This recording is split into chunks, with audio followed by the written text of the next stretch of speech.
السلام علیکم ورحمۃ اللہ تعالی وبرکاتہ۔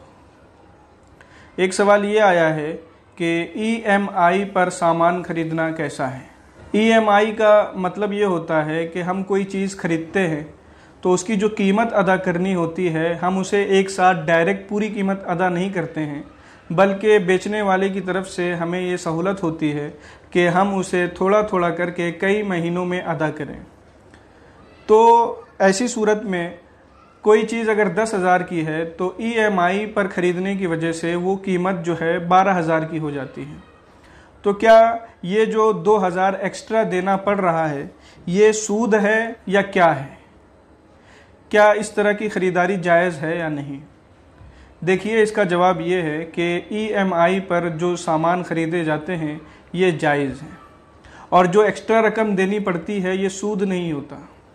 کوئی بھی چیز بیچنے کے دو طریقے ہوتے ہیں، یا تو اسے کیش بیچا جاتا ہے یعنی پوری قیمت ایک ساتھ ادا کر دی جاتی ہے، یا اسے ادھار بیچا جاتا ہے یعنی تھوڑا تھوڑا کر کے اسے قسطوں میں اس کی قیمت ادا کی جاتی ہے۔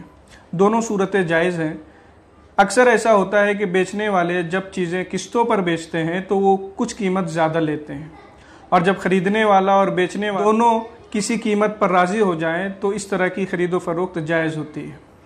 اب ظاہر سی بات ہے کہ بیچنے والا ڈائریکٹ پوری قیمت نہیں لے رہا ہے اور خریدنے والے کو کچھ وہ موقع دے رہا ہے کہ آپ ڈائریکٹ پوری قیمت نہ دو بلکہ مجھے تھوڑا تھوڑا کر کے کئی مہینوں میں پیسہ دے دینا، تو ظاہر سی بات ہے کہ وہ کچھ قیمت زیادہ ہی لے گا کیونکہ وہ زیادہ وقت دے رہا ہے۔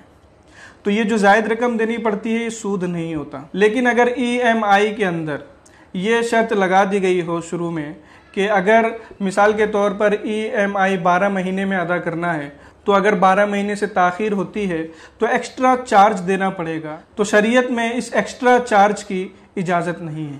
لہٰذا ای ایم آئی صرف اور صرف اسی آدمی کے لیے جائز ہے جس کو اپنے بارے میں پورا یقین ہو، پورا اطمینان ہو کہ وہ متعینہ مدت میں پوری قسطیں ادا کر دے گا، اور جسے اپنے اوپر یقین نہیں ہے کہ وہ متعینہ مدت میں پوری قسطیں ادا کر دے گا اس کے لیے ای ایم آئی جائز نہیں ہے۔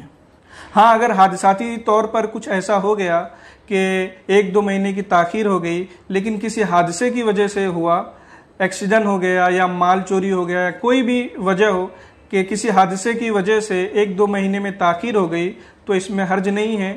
ایسے آدمی کی ای ایم آئی والی جو خرید و فروخت ہے یہ بھی جائز ہے۔ السلام علیکم ورحمۃ اللہ تعالی وبرکاتہ۔